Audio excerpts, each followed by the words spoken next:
बिस्मिल्लाहिर्रहमानिर्रहीम। अस्सलाम वालेकुम। मैं हूं इंजीनियर इमरान खानजादा और आप मेरे साथ हैं education channel with engineer Imran Ahmed के ऊपर। आज का जो हमारे पास टॉपिक है वो है ईडी करंट। ईडी करंट किसे कहते हैं, किस तरह एक्सप्लेन कर सकते हैं इसको, और इसके कौन कौन से इफेक्ट होते हैं। एक मैग्नेटिक इफेक्ट होता है और एक हीटिंग इफेक्ट होता है। और ये जो ईडी करंट है इसको मिनिमाइज किस तरह से करते हैं, ये आज का हमारा सवाल है। ठीक है, इस चीज़ को हम फॉलो करेंगे। सबसे पहले समझ लेते हैं ईडी करंट क्यों जनरेट होता है। देखिए, ये हमारे पास एक कॉइल है, यानी कि एक कॉइल है, इसको टर्न दे रखा है हमने। इसके अंदर कोई भी फेरोमैग्नेटिक मटेरियल वगैरह नहीं है, ये अंडरस्टूड है। ठीक है, इसको हमने अल्टरनेटिंग करंट दिया है। हमने अल्टरनेटिंग करंट का मतलब क्या होता है कि ये जब भी अल्टरनेटिंग करंट किसी भी कॉइल को दिया जाए, तार है, कंडक्टर है, कंडक्टर को वाउंड कर लिया हमने। ठीक है ना, सिंपल वाउंड कर लिया हमने। अब हम क्या कर रहे हैं, इसको अल्टरनेटिंग करंट दे रहे हैं। इसको अल्टरनेटिंग करंट दे रहे हैं तो ये क्या होगा, इसमें मैग्नेटिक फील्ड बनेगी।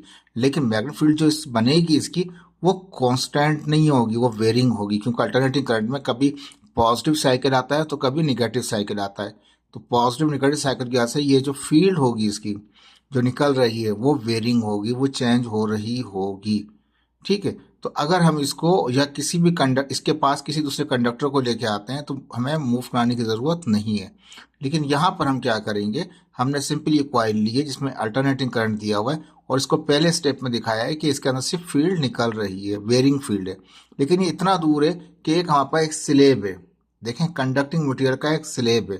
कंडक्टर का स्लेब भी हो सकता है, कॉपर का भी हो सकता है, एल्यूमिनियम का भी हो सकता है, आयरन का भी हो सकता है। ठीक है, लेकिन कंडक्टर जो होगा जैसे कॉपर है, उसके अंदर जाहिर बात है इफेक्ट तब भी करेगा ये। लेकिन अगर एल्युमिनियम होगा, यहाँ पास आयरन होगा, तो उसमें थोड़ा सा डिफरेंट तरीके से करेगा। ठीक है, क्योंकि वो फेरोमैग्नेटिक मटेरियल होता है, जो आयरन होता है हमारे पास, सॉफ्ट आयरन। ठीक है, अभी हम क्या कर रहे हैं, ये फील्ड हिट करेगी इस स्लेब को। स्लेब का मतलब इस पूरी शीट को। अब से पहले जो हम स्टडी कर रहे थे वो ये था, मैग्नेटिक फील्ड कट करती थी किसी कंडक्टर को। ठीक है, किसी कॉइल की फील्ड क्यों ना हो या परमानेंट मैग्नेटिक फील्ड हो, लेकिन वो कट करती थी किसी कंडक्टर को, कंडक्टर किसी तार को, किसी वायर को। लेकिन इस वक्त जो ये वायर नहीं है, ये तो पूरा एक प्लेटफॉर्म नजर आ रहा है आपको। नजर आ रहा है, एक स्लेब नजर आ रहा है आपको, एक शीट नजर आ रही है। यानी कि इसका लेंथ विड्थ बढ़ी हुई है, कंडक्टर से बहुत ज्यादा बढ़ी हुई है। कहता है अगर ऐसा केस हो कि हम क्या करते हैं कि हम मैग्नेटिक फील्ड को हिट करें किसी प्लेट के ऊपर। जो प्लेट बनी हुई है वो कॉपर की भी हो सकती है, वो आयरन की भी हो सकती है, एल्युमिनियम की भी हो सकती है, लेकिन सिंगल तार नहीं। तार एक पतला होता है। लेकिन अब हम बात कर रहे हैं एक स्लेब की, एक शीट की हमारे पास। ठीक है, जिस तरह से हम ये कहते हैं, जैसे हमारे पास मोबाइल होता है, सिंपल सा मोबाइल होता है हमारे पास। ठीक है, हम क्या करते हैं, इसको जैसे भी क्या कहते हैं, इसका एरिया नजर आ रहा है आपको यहाँ पे, एक तार और इसमें बहुत बड़ा फर्क आ जाएगा। ये एक स्लेब का काम करेगा हमारे पास मोबाइल की जो सरफेस है। इसी तरह से पूरा एक स्लेब लिया हुआ है हमने यहाँ पे। अब ये मैग्नेटिक फील्ड हिट करेगी इसको।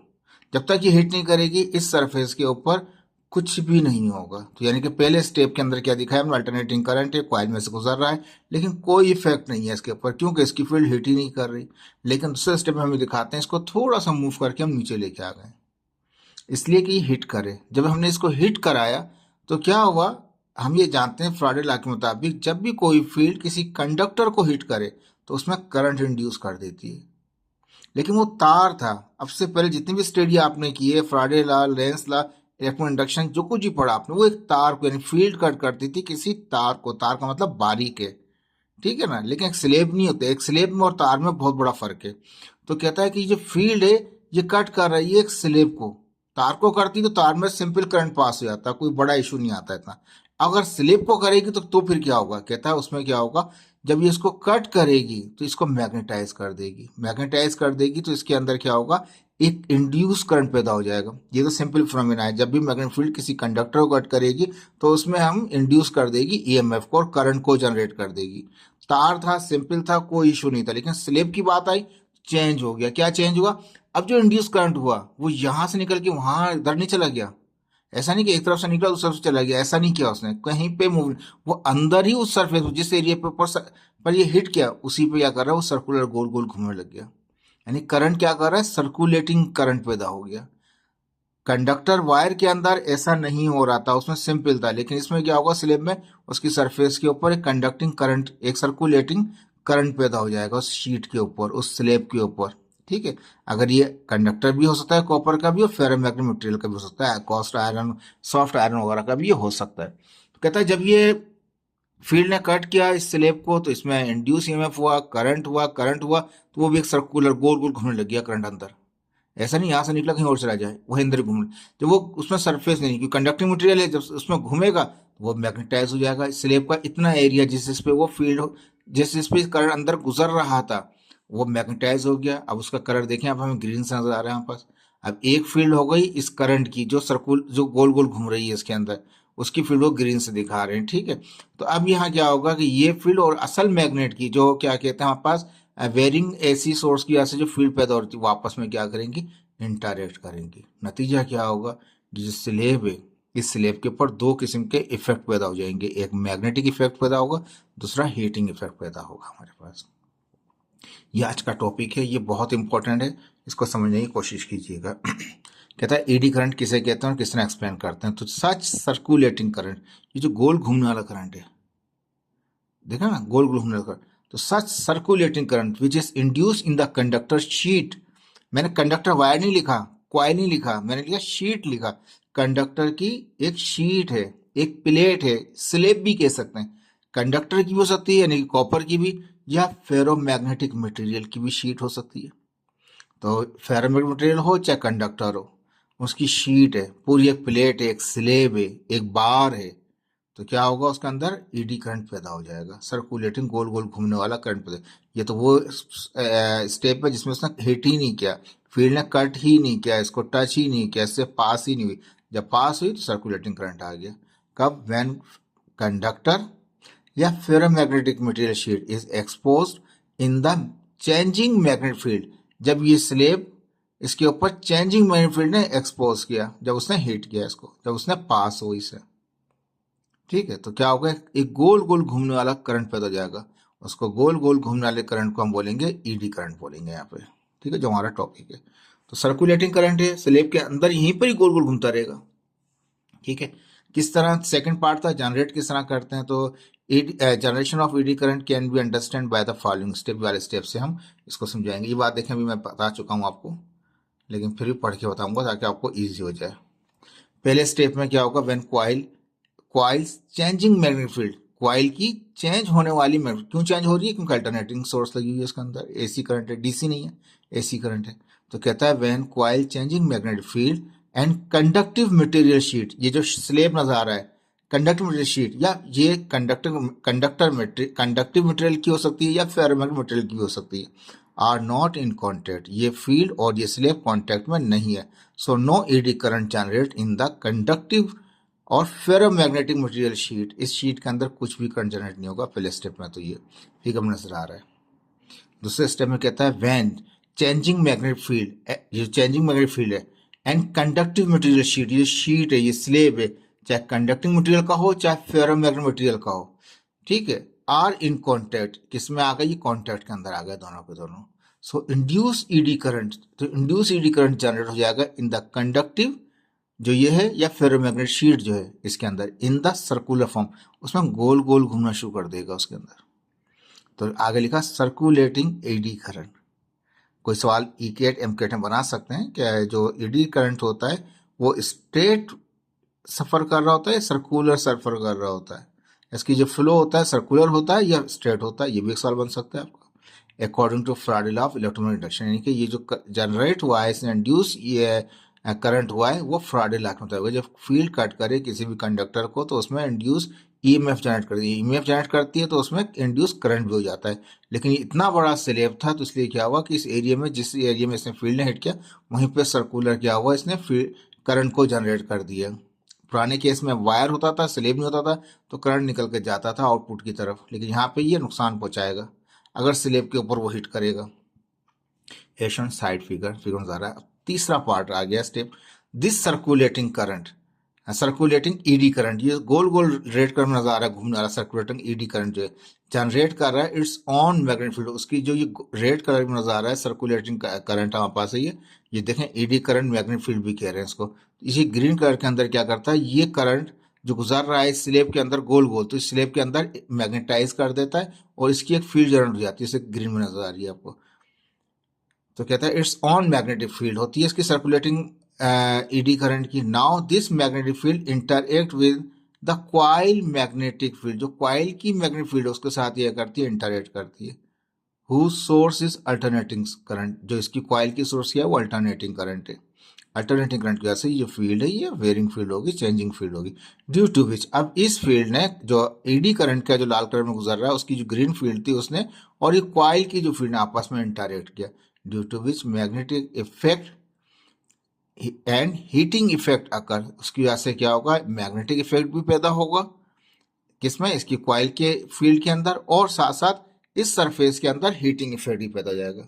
यानी कि ये जो ग्रीन फील्ड है, जो ईडी करंट की फील्ड है, वो इसको कम करने की कोशिश करेगी। ये तो लेंस लॉ कहता है कि जो भी इसको जनरेट करेगा वो उसी की मुखालफत करता है, ठीक है। और हज़ाली करमल वजह का भी कॉल है, किसी के साथ मेहरबानी करो तो उसके शर से बचो। तो वो तो बहुत पहले कह के चले गए प्यारे, पहले ही बता दिया उन्होंने ये बात, ठीक है। तो अब ये क्या चीज़ है, ये एक सर्कुलेटिंग करंट जो है, इसकी जो फील्ड है वो जिसकी वजह से ये करंट जनरेट हुआ है, ये फील्ड इसी की ही मुखालफत करेगी, उसी को ही अपोज करती है। लेंस लॉ पढ़ा है पिछले टॉपिक में, आप देख सकते हैं उसको, ठीक है। तो सर्कुलेटिंग ईडी करंट जनरेट होता है, ठीक है। ये सर्कुलेटिंग ईडी करंट है, इसकी अपनी फील्ड है और ये फील्ड उस मैग्नेटिक फील्ड के साथ इंटरेक्ट करती है। नतीजा क्या होता है, दो इफेक्ट होते हैं। एक तो ये फील्ड उसकी फील्ड को कम करती है और एक ये फील्ड क्या करती है, इस स्लेब को गर्म कर देगी, क्योंकि तार तो है नहीं, ये स्लेब है, ठीक है। अब पहला जो इसका था मैग्नेटिक इफेक्ट, ठीक है। तो मैग्नेटिक इफेक्ट ईडी करंट का क्या होता है, counter acting the main magnetic field, जो मेन जिसकी वजह से जनरेट हुआ है उसी को ही काउंटर करेगा, ये फील्ड उसी को ही काउंटर करेगा, उसी को ही अपोज करेगा, उसको मिनिमाइज कर देगा, कम कर देगा। जब वो फील्ड कम हो जाएगी तो ऑटोमेटिकली ये भी क्या होगा, ईडी करंट भी कम होने शुरू हो जाएगा। तो फायदा क्या होगा, फायदा कुछ भी नहीं होगा। तो इसलिए स्लेब के अंदर हमें नुकसान हो रहा होता है। तो ईडी करंट जो है वो फायदेमंद नहीं है, इस तरह से बहुत सी चीज़ों में ये फायदेमंद भी हमारे पास है। तो पहला जो पार्ट था इसका ये था कि काउंटर एक्टिंग करती है मैन मैग्नेटिक फील्ड को, ये ठीक है, एडी करंट करता है। Eddy current generates it's on magnetic field, eddy current की अपनी मैग्नेटिक फील्ड जो ग्रीन कलर में दिखाई थी आपको, डेट अपोज या opposes the magnetic field of the coil, coil की मैग्नेटिक फील्ड को अपोज करती है। एडी करंट जनरेट ही क्वाइल की फील्ड की वजह से हुआ है, वो उसी को अपोज कर रहा है। Due to which reducing net magnetic field of the coil, जो क्वाइल की मैग्नेटिक फील्ड है वो उसको भी कम कर देगी, ठीक है। जिसने सोर्स ने जनरेट किया, क्वाइल की सोर्स ने, ईडी करंट ने उसी को ही फील्ड को कम करना शुरू कर दिया। पहला तो ये काउंटर हुआ। दूसरा जो बहुत इंपॉर्टेंट है, magnetic damping. If moving conductor, अब देखें वो केस तो हमने सिंपल दिखा दिया आपको स्लैब से। अब मैग्नेटिक डैम्पिंग के लिए मैं अलग तरीके से आपको समझाऊंगा। इसमें क्या करते हैं कि यहाँ पे हम परमानेंट मैग्नेट ले लिया। अभी तक तो ऊपर वाले केस में क्या था, देखिए यहाँ पे ये परमानेंट मैग्नेट नहीं है, ये एसी सोर्स लगा हुआ है, ठीक, और ये स्लैब है, ठीक है। ये एक हमारे पास एक स्लेब है जिसके अंदर ईडी करंट जनरेट होगा। ये सोर्स कौन सा है, एसी सोर्स थी क्वाइल के थ्रू। अब हम चेंज कर देंगे इसको, डैम्पिंग। डैम्पिंग क्या कहते हैं, मैग्नेटिक डैम्पिंग करने के लिए क्या करेंगे, हमने परमानेंट मैग्नेट ले लिया। देखें यहाँ भी परमानेंट है, नॉर्थ टू साउथ, इसमें एक स्लेब है और यहाँ पे क्या है, ये क्वाइल है हमारे पास, ठीक है। उसके अंदर यहाँ पे फॉर्मर कैरिंग करंट है, ईडी करंट यहाँ जनरेट होता है इसके अंदर। नतीजा क्या होता है कि ये भी ज़ाबत है एल्युमिनियम का होता है हमारे पास। तो यहाँ पे कहता है कि डैम्पिंग मैग्नेटिक डैम्प कैसे होता है, यानी कि मैग्नेटिक को कैसे रोकता है वो, इफ द मूविंग कंडक्टर, कौन सा, ये जो पार्ट है मूव करने वाला, ये तो नॉर्थ साउथ तो मूव नहीं कर रहे, इस तरह यहाँ पे भी नॉर्थ और साउथ मूव नहीं कर रही। ये डिस्क जो है किसी पायोड के साथ लगी हुई है और ये डिस्क मूव कर रही है, जैसे कि बिजली के पुराने मीटर होते थे, डिजिटल नहीं होते थे, उसमें मूव कर रहे होते थे हमारे पास। कहता है इफ मूविंग कंडक्टर, चाहे इसकी बात कर लें चाहे इस डिस्क वाले की बात कर लें, किसी की बात कर लें, in the shape of aluminium farmer, aluminium farmer के अंदर है या डिस्क के अंदर देख रहे हैं हम, क्लोज है, यानी कि पूरा क्लोज है, ऐसा नहीं है किसी और के साथ टच हो रहा है, बार की सूरत में बिल्कुल। Place in between permanent magnet, उस वाले को भी परमानेंट रखा है, इस वाले को भी इस वाली डिस्क को भी परमानेंट मैग्नेट में रखा हुआ है। ये शॉन फिगर में eddy current produce in it, इस डिस्क में भी ईडी करंट पैदा हो जाएगा और यहाँ पर भी स्लेब में भी क्या होगा, ईडी करंट पैदा हो जाएगा। जैसे यहाँ पॉइंट नजर आ रहा है आपको इसका, ठीक है, यहाँ से तक का स्लेब होता है। तो कहता है कि वो ईडी करंट प्रोड्यूस हो जाएगा। Eddy current generates their own magnetic field, ED current की अपनी मैग्नेटिक फील्ड होगी, यहाँ भी ईडी करंट पैदा होगा स्लेब में, इसकी भी अपनी मैग्नेटिक फील्ड होगी। Their own magnetic field which interact with the permanent magnetic field, अब इसकी स्लेब की ये जो डिस्क है, डिस्क की फील्ड और इस नॉर्थ से साउथ आने वाली फील्ड आपस में इंटरेक्ट होंगे। इसी तरह से नॉर्थ से साउथ तरफ आने वाली फील्ड और इस यहाँ पर जो फॉर्मर है इसका, इसके अंदर भी क्या होगा, उसकी फील्ड दोनों के आपस में करेंगे, इंटरेक्ट करेंगे। जब इंटरेक्ट करेंगे तो क्या होगा, यहाँ पे दिखा रहे हैं फोर्स एक यहाँ पे था और एक यहाँ टॉर्क गोल घूम रहा है ये, ठीक है। यहाँ पे गोल में दिखा रहे हैं, जैसे कि डायरेक्शन दिखा रहे हैं इसकी मूविंग की, तो एक टॉर्क यहाँ है, एक टॉर्क वहां पे, गोल गोल घूमना शुरू हो रहा है। नतीजा क्या होता है कि जब ये अपनी मैग्नेटिक फील्ड बनाएगा, ये डिस्क अपनी मैग्नेटिक फील्ड बनाएगी, तो क्या होगा, हैंस डंपिंग टॉर्क, एक टॉर्क तो यहाँ भी पैदा हुआ है, टॉर्क यहाँ भी पैदा हुआ है, डिस्क घूम रही है, दोनों ये भी पूरा घूम रहा है क्वाइल और डिस्क भी घूम रही है, ठीक है। डिस्क भी अपने इसमें एक्सिस के गिर्द घूम रही है और यहाँ पे ये क्वाइल भी घूम रहा है। लेकिन क्या हुआ कि एक इसकी फील्ड और एक नॉर्थ की फील्ड, एक स्लेब की फील्ड और एक नॉर्थ की फील्ड आपस में इंटरेक्ट की और डंपिंग टॉर्क पैदा हो गया। डंप करेगा नहीं, उसको रोक देगा, produce due to which slowing, इसकी क्या कर देगा, इस रोटेट होने वाली इस क्वाइल को स्लो कर देगा। हो सकता है आगे जाके ज्यादा बढ़ जाए तो स्टॉप भी कर देगा, या ये कह सकते हैं आप, इसको आप कंट्रोल भी कर सकते हैं, यहाँ पे भी और यहाँ पर भी। तो ये जो हमारे पास डंपिंग, हमारे पास टॉर्क पैदा होगा, उसकी वजह से डिस्क को जो मूव कर रही थी उसको स्लो भी कर सकते हैं, उसको स्टॉप रोक भी देंगे और या उसको अपने मुताबिक कंट्रोल भी करेंगे। अब जाहिर बात है ये डंपिंग टॉर्क जो पैदा हो गया इसके अंदर, जिसकी वजह से इसको कंट्रोल कर रहे हैं डिस्क को भी और इसको भी, तो कहता है कि dumping torque is useful in many application, बहुत सारे ब्रेक एप्लीकेशन इस्तेमाल करते हैं। ब्रेकिंग द ट्रेन, ट्रेन को ब्रेक करने के अंदर, रोलर कोस्टर में इस्तेमाल किया जाता है आपके पास। ये इलेक्ट्रिकल व्हीकल्स आ रही हैं आजकल, उसमें ब्रेकिंग सिस्टम के अंदर इस्तेमाल किया जा रहा है इसको, ताकि स्लो कर दिया जाए, रोक दिया जाए या उसको कंट्रोल किया जाए अपने मुताबिक। तो ये मैग्नेटिक डैम्पिंग जो है ये एज ए यूटिलाइज कर रहे हैं, इसको ईडी करंट की फॉर्म को इस्तेमाल करके हम अपनी एप्लीकेशन में ले रहे हैं। लेकिन इफेक्ट इसके दोनों ही हैं, ठीक है। अब पहले इफेक्ट तो ये हो गया मैग्नेटिक फील्ड वाला, पहले तो ये कि उसने मैग्नेटिक फील्ड को जो जनरेट हो रही है, पहले पार्ट में कहता है जो मैग्नेटिक फील्ड इसकी मेन मैग्नेटिक फील्ड है उसको कम करता है, दूसरे पार्ट में कहता है कि वो डंपिंग किस्म का टॉर्क पैदा कर देगा जिससे वो स्लो कर देंगे, उसको स्टॉप भी कर सकते हैं या कंट्रोल भी कर सकते हैं। इस तरह डिस्क से गोल गोल घूम रही है, स्लो भी कर सकते हैं, इसको रोक भी सकते हैं, अपने मुताबिक कंट्रोल भी कर सकते हैं, ठीक है। अब आ गया second effect, heating effect of eddy current. जब वो हीट अप होगा तो फिर क्या होगा, ईडी करंट से हीट होने वाला इफेक्ट, पहला इफेक्ट मैग्नेटिक का पढ़ लिया, अब हीट होने वाला eddy current experience are resistance. Eddy current क्या करता है, वो रखता है रेजिस्टेंस, किसको, when it flow through the conductor, जब वो कंडक्टर से गुजर रहा होता है तो उसको रेजिस्टेंस हो रही होती है, बहुत ज्यादा रेजिस्ट हो रहा होता है। Due to this resistance electrical power energy convert हो जाती है किसमें, हीट के अंदर। अब यहाँ पे दिखाया, स्टोव दिखाया आपको, ठीक है, चूल्हा दिखाया हमारे पास, ये नीचे, इसके नीचे जो है क्वाइल लगी हुई है हमारे पास, जो ऊपर हीट फेंक रही है, ठीक है। जैसे यहाँ पे भी क्वाइल दिखा दिया इसने, ऊपर भी रख सकती है, लेकिन क्या है कि उसके ऊपर जैसे हमने कोई कुकिंग पैन को रखा तो हीट क्या होगी, इससे फील्ड जो है यहाँ से जाके वो इसको जाके हिट करेगी। नतीजा होगा हर जहां जहाँ ये कंडक्टिव मटेरियल होगा, चाहे वो एल्यूमिनियम का हो, चाहे स्टील का हो, चाहे वो कॉपर का हो, वो क्या, या सिल्वर का हो या गोल्ड का हो, बर्तन किसी का भी हो, नतीजा क्या होगा, उसके अंदर सर्कुलर किस्म के अंदर क्या पैदा हो जाएंगे, ईडी करंट पैदा होगा। ईडी करंट पैदा होगा तो हीटअप हो जाएगा, हीटअप हो जाएगा तो खाना पकाने के काम में इस्तेमाल कर रहे हैं, इंडक्शन करा रहे हैं उसकी। या हम यहाँ पे इस तरह से भी करते हैं, मटेरियल जैसे कि हाई पावर सप्लाई दे दी इसको कॉइल को, और एक हमारे पास मटेरियल रखा हुआ है, नतीजा क्या है कि वो अंदर मैग्नेटाइज होगा, ईडी करंट होगा, सॉलिड होगा ये, ठीक है। तो करंट अंदर कोई मेटल रखें उनको हम पिघला सकते हैं उसके अंदर।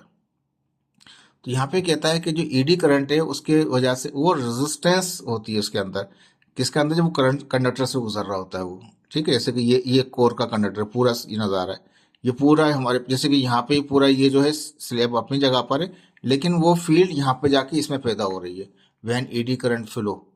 तो क्या होता है कंडक्टर में, then conductor will heat up, conductor में जैसे ईडी करंट गुजरता है कंडक्टर हीट अप होता है।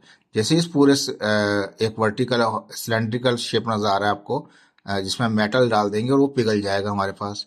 नतीजा क्या होगा कि उसमें ईडी करंट इतना होगा कि हीटअप की वजह से जो दूसरे मेटल्स हैं वो अंदर पड़े हुए मेटल वो पिघल जाएंगे, जो उससे पहले मेल्टिंग पॉइंट, बॉइलिंग पॉइंट होगा जिनका।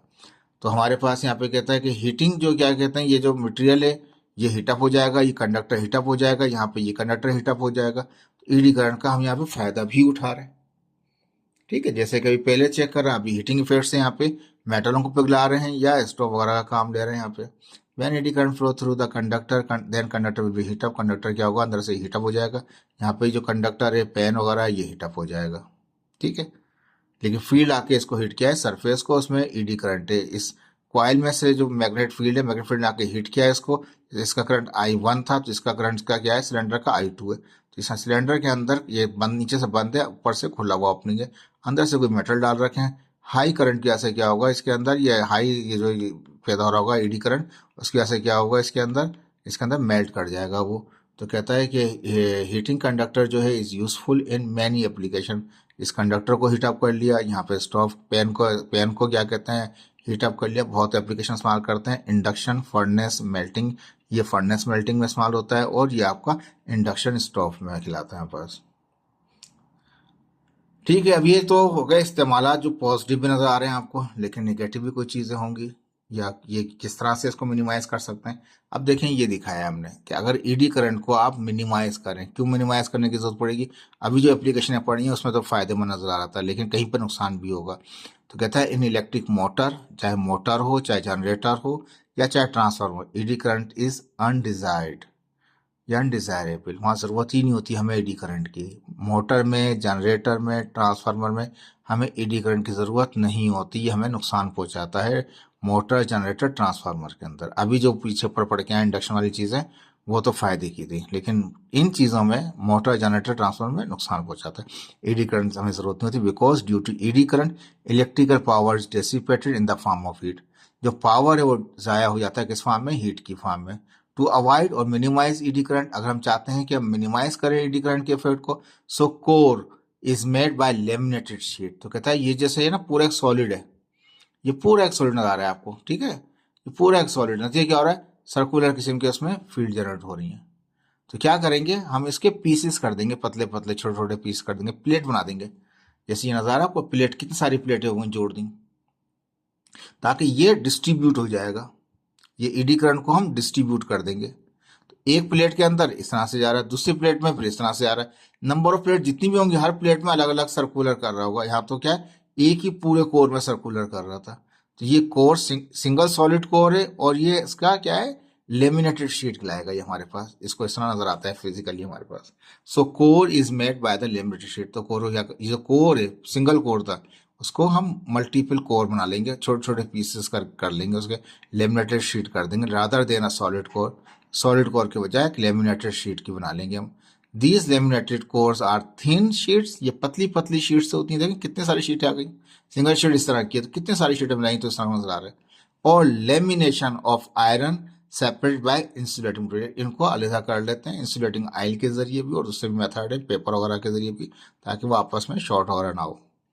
ठीक है, तो ये लेमिनेशन आयरन की भी होती है, शीट की भी होती है, पतली होती है। ड्यू टू लेमिनेशन कोर, जब लेमिनेशन कोर कर लेते हैं आप, यानी पतली पतली स्ट्रिप्स बना लेते हैं, जैसे ये पूरा कोर था, इसके पीसेस कर लिया आपने, और उसको इंसुलेशन, जैसे इंसुलेशन रखी हर के अंदर, ताकि वो आपस में शॉर्ट भी ना हो। तो क्या होता है कि ये जो डिस्ट्रीब्यूट हो जाता है इसका ईडी करंट यहाँ पे। तो कहता है कि due to lamination core heat losses are minimize. जो हीट के लॉस इसमें हो रहे थे सिंगल कोर में, तो पूरा एक कोर है, पूरा एक सॉलिड है, और ये क्या कर दिया हमने, बारीक बारीक बारीक स्टेप्स कर दी। तो क्या होगा, इसमें डिस्ट्रीब्यूट हो गया। तो अब ये जो इफेक्ट था हीटिंग का वो मिनिमाइज हो गया हमारे पास। तो अगर मिनिमाइज करना है ईडी करंट को आपको, तो आपको सिंगल कोर से जो बिल्कुल एक स्लेब नजर आ रहा था, स्लेब की बजाय पतली पतली पतली प्लेट्स लगा दें, पतली पतली प्लेट्स लगा दें, थिन प्लेट्स लगा दें, तो वो डिस्ट्रीब्यूट हो जाएगा उसका हीटिंग इफेक्ट। तो ईडी करंट मिनिमाइज हो जाएंगे, उसके लॉसेज जो होंगे हमारे पास। एफिशिएंसी इंक्रीज कैसे करते हैं इसकी, तो कहता है कि एफिशिएंसी इंक्रीज हो जाती है लेमिनेशन कोर, यही लेमिनेशन कोर के जरिए कर सकते हैं आप efficiency increase. Lamination core improve the efficiency of the motor, motor की एफिशिएंसी बढ़ाता है लेमिनेशन कोर।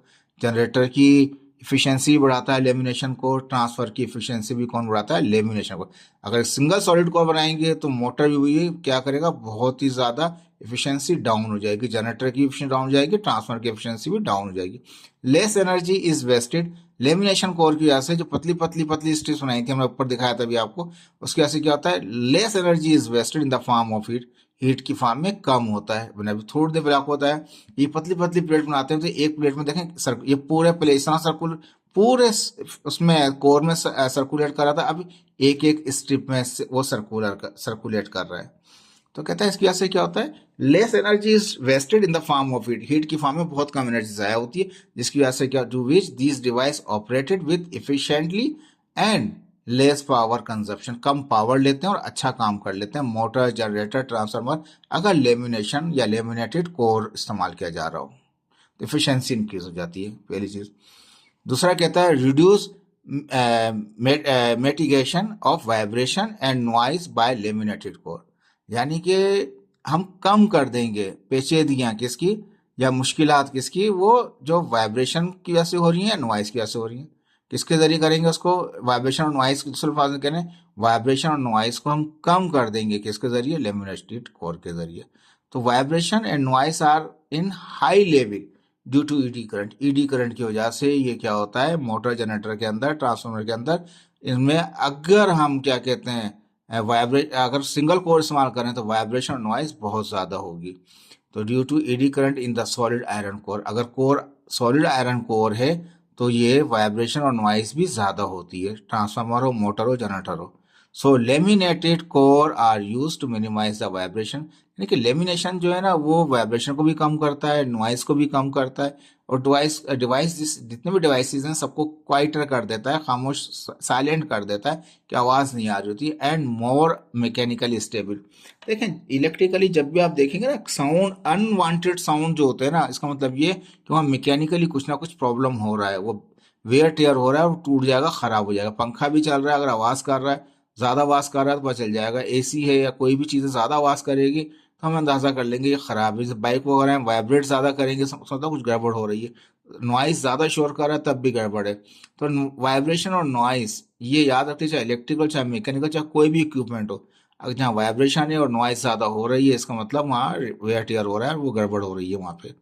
लेकिन ये तो हम बात कर रहे हैं लेमिनेशन कोर की, ठीक है। तो इसमें क्या होता है, जब सिंगल सॉलिड आयरन का जो कोर होता है, जैसे ऊपर दिखाया था अभी आपको, तो वो उसमें क्या है कि पूरे उसमें घूम रहा होता है एक।